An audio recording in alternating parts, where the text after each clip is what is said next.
course Try I that can. again. Let's try it again. Sorry about these technical difficulties. It's that time of the week.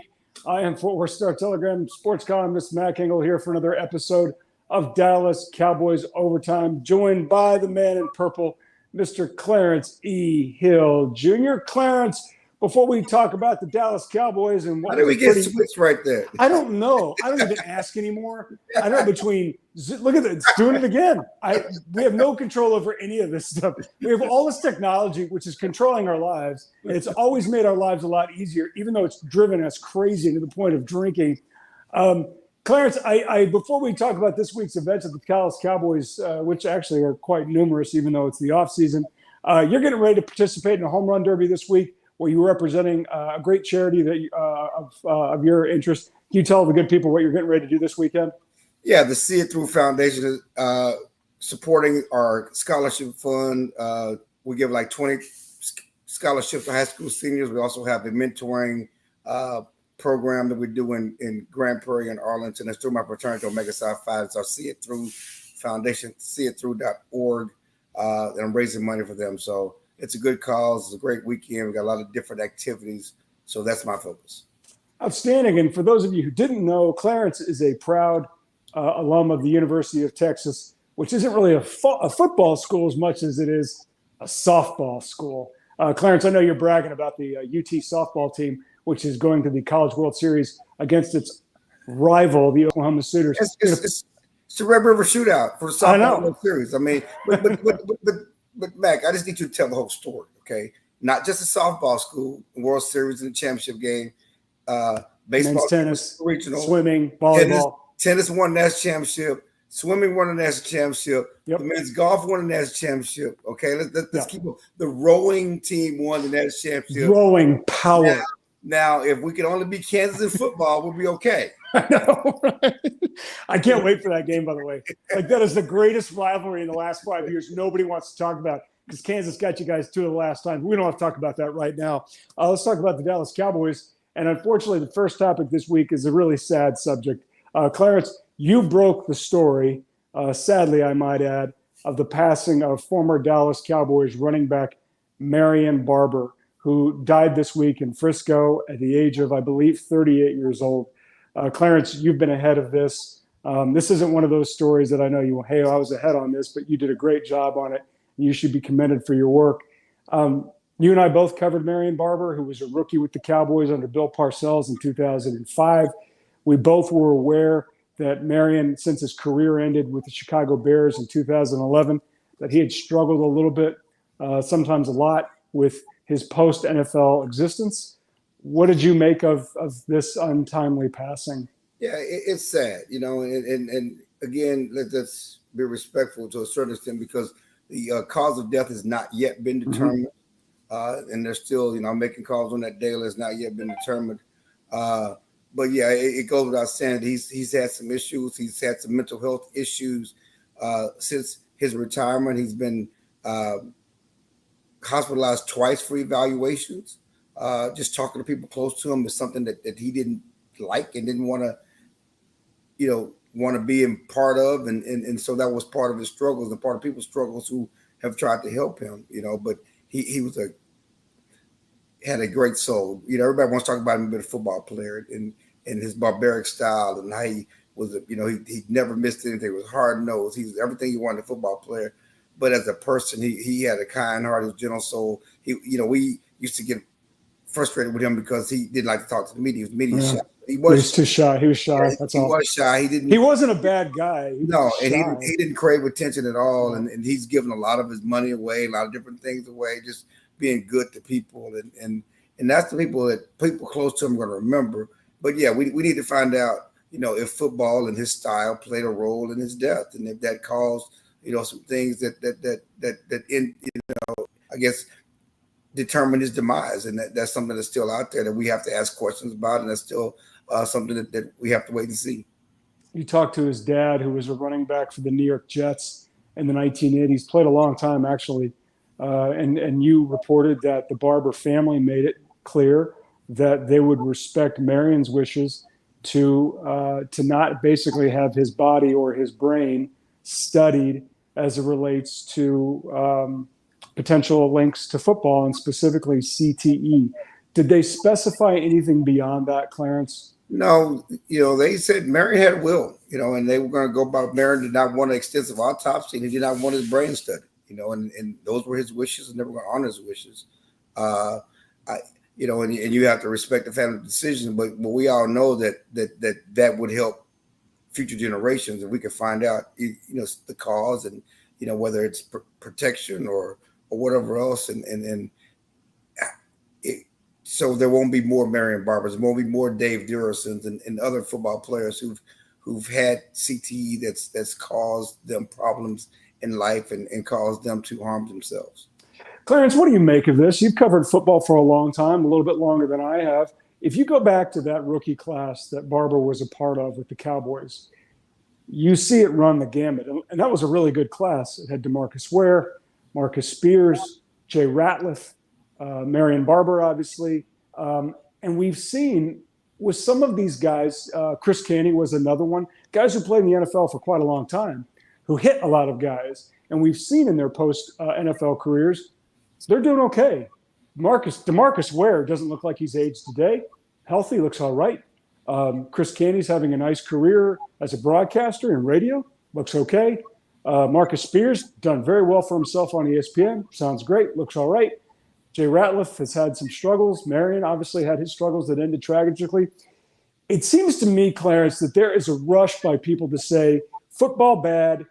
If you play it, you're going to end up like Andre Waters or Dave Duerson or Junior Seau. Or we don't know conclusively, but I think anybody could do some math and potentially Marion Barber, when in fact, if you look at a lot of other guys, they're doing all right. Not that they don't have their troubles and maybe some potential ailments as associated with doing a repeated activity for a long period of time.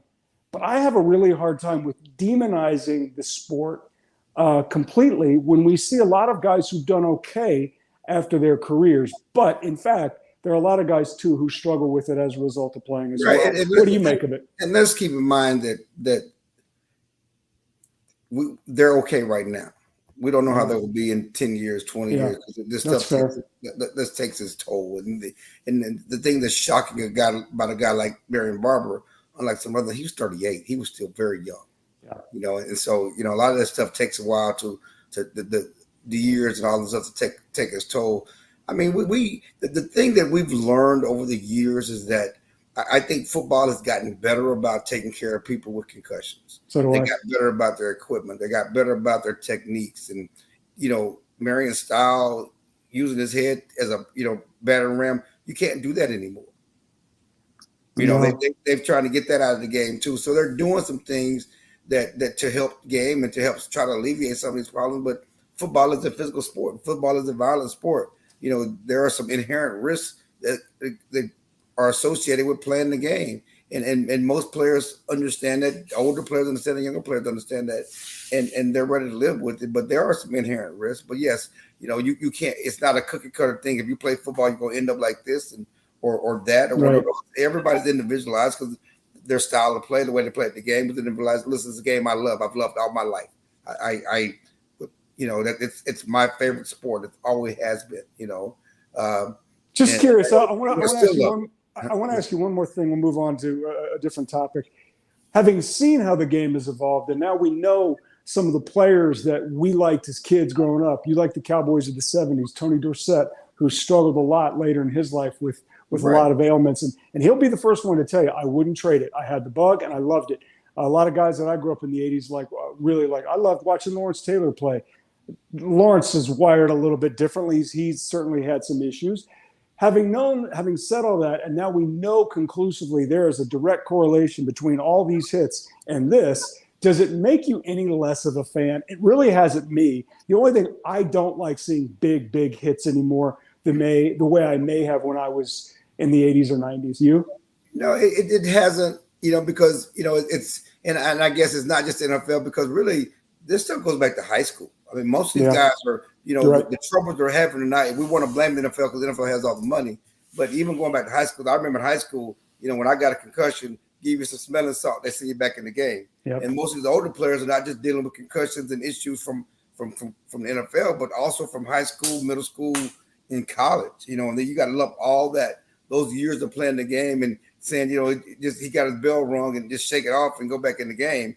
And I think they're trying to do better about it. Yeah, it does frustrate you to a certain extent to know that the toll it takes.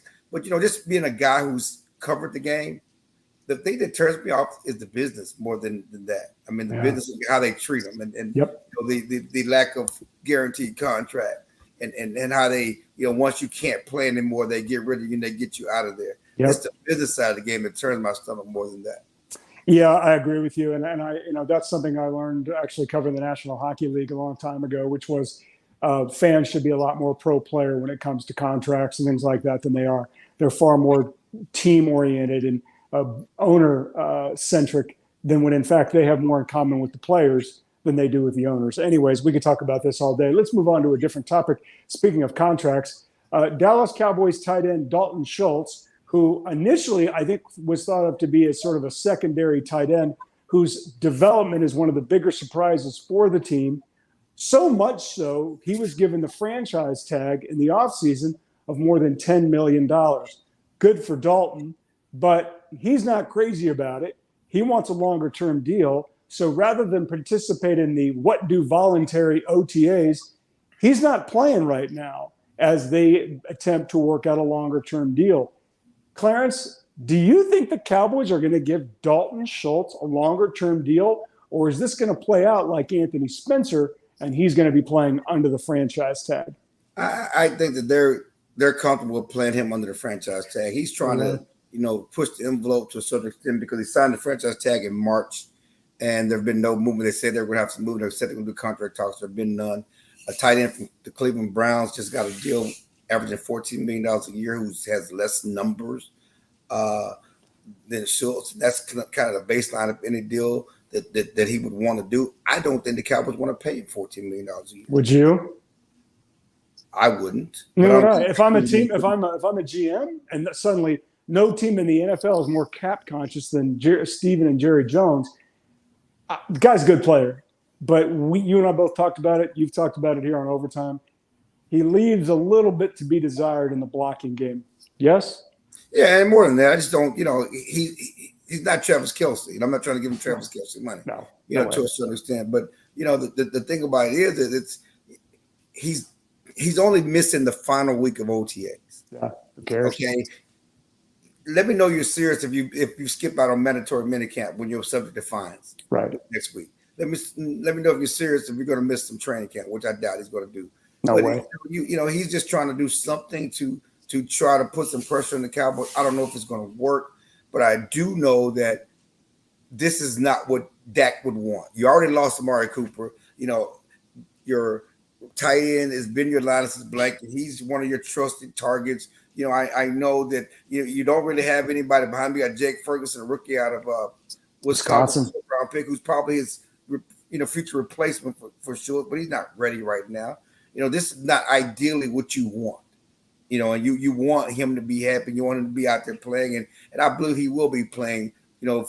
In training camp and for the bulk of the season because he's already signed the franchise tag and he's going to get a bigger payday than he expected at $10.9 million. I don't know if he's going to get that $14 million annual salary. He's not. Let's move on to a guy who did hold out and did get paid an enormous amount of money because the Dallas Cowboys thought they could not win a game without him, and that is running back Ezekiel Elliott, who last season played a decent amount hurt. And he did play, and he did everything he could to be a productive player, but he was playing with a leg brace, which a skill position in the NFL, you never, ever see that. You can't fault the effort. You can't. He was a pro, and he tried like hell. But given all that we've said in terms of his contract that they gave him when they made him the NFL's highest paid running back a few seasons ago, and now his age, are we looking at the last season of Ezekiel Elliott in Dallas? Yeah, I mean, it's a contract. I mean, I don't know what he can do. The reason he's here this year, they wouldn't, or at least they wouldn't have forced him to take a pay cut, is because his contract for this year is guaranteed. Yep. We've seen that. Hey, kudos to his agent, right? Because they did a great job. But we know the Cowboys, have no problem moving away from popular players, if they don't think the production matches the salary. Well, what about hang on, hit the pause button on that. We kind of think that the Cowboys did not think the production met the salary with Amari Cooper, which is why they traded him away for nothing, a 5th-round pick. How much do you think? The guaranteed part's an enormous part of this equation. It's stupid to not acknowledge that. Don't you think the Cowboys, specifically this head coach, really likes Ezekiel Elliott as a player and as a person, whereas they weren't that crazy about Amari Cooper as a person? No, you like Zeke, and we talked about everything he does. He played hurt, and what he does with the quarterback, what he does for Dak. But I'm just talking about just from the sheer numbers. I mean, they forced DeMarcus Lawrence to take a pay cut. They like him and what he did, but they forced him to take a pay cut this year. They would have done something to address that contract, either by getting rid of him or taking a pay cut if he didn't have the guaranteed money. And so he understands he has something to prove. He wants to continue in Dallas, past 2022. Again, what do you think he would need to do? He's not going to get this money next year. He's not. What do you think he would need to do, Clarence, numbers-wise? Give me some numbers to come back in 2023. Yeah, I don't know, because we also know that Tony Pollard is a free agent. And Tony Pollard is going to be a guy who's going to get more of the load this year. They're going to try to get him more involved, this year. I don't know what the number has to be. Certainly he has to top 1,000 yards like he did this year. But and possibly willing to take a pay cut. And again, I don't know if that will be enough, because this is a young man's game, and as we have found it out, no one values the running back anymore. They feel like I can draft a young running back and win with him. You look at the running backs on the Super Bowl championship teams the last few years, and they were not making any money. I can't even name. Can you name me that? Who are the starters for the Rams last year? Right. Again, and you go back to Tampa Bay, they had Leonard Fournette, but I think he only made $2 million, even though he was a high pick. He wasn't making a lot of money on that team because he got, he went there from Jacksonville. He wasn't making a lot of money. So they don't feel they have to pay running backs a lot of money to win with them. And so, so that's also working against him. No, but you know what? When we were talking about players and the way we view the game, I say good for Ezekiel Elliott. He did what he had to do. It was best for him. I think everybody got luck. Yeah, he got his money, and he got his money. And he has no reason to hold his head down and be embarrassed by anything, because the Cowboys got everything they could get out of Ezekiel Elliott. They used him. They used him the first few years of his career. They ran him into the ground. He deserved to get paid and get compensated for that. Nope, and he did a great job of it. There will be a guy who will be coming up here in the next couple of years who will be the highest paid player at his position if he continues to develop the way he did as a rookie. And as a result, I think it's safe to say that Micah Parsons, the rookie linebacker last year out of Penn State, who in my estimation should have been the NFL's Defensive Player of the Year, is he the face of the Cowboys now? I mean, Amari's gone. Ezekiel Elliott's coming. Are we in a position now where we can say number 11? Well, he's co-faced with Dak. Yeah, I think you're right. He's co-faced. No question about it. He's co-faced with Dak. The difference is that he's enjoying it. Oh my God! I haven't seen a guy living it up. He is enjoying the life of a Cowboy superstar, locally and nationally. He's at the hockey games, at the baseball games, at the basketball games. He's all over the place. She's 23.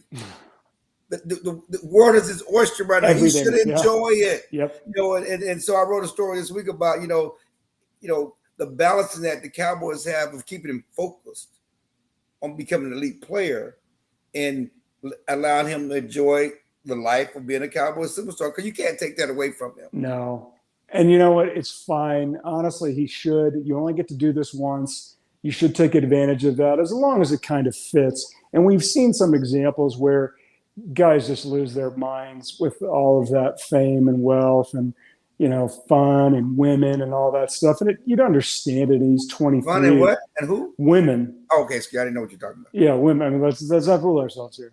They got two phones for a reason now. Let's go.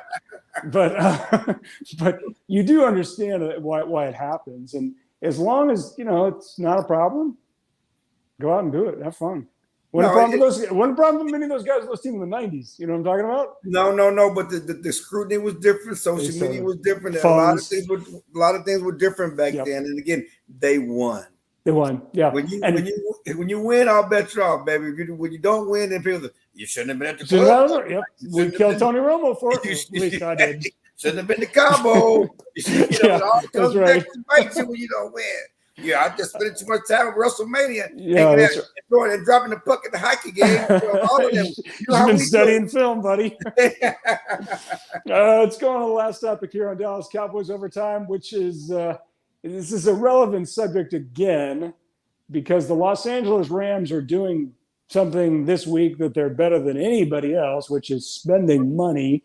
And they redid the contract for maybe the NFL's top defensive player in the last 10 years, and that is defensive tackle Aaron Donald, who pretty much won the Super Bowl for them against my Bengals.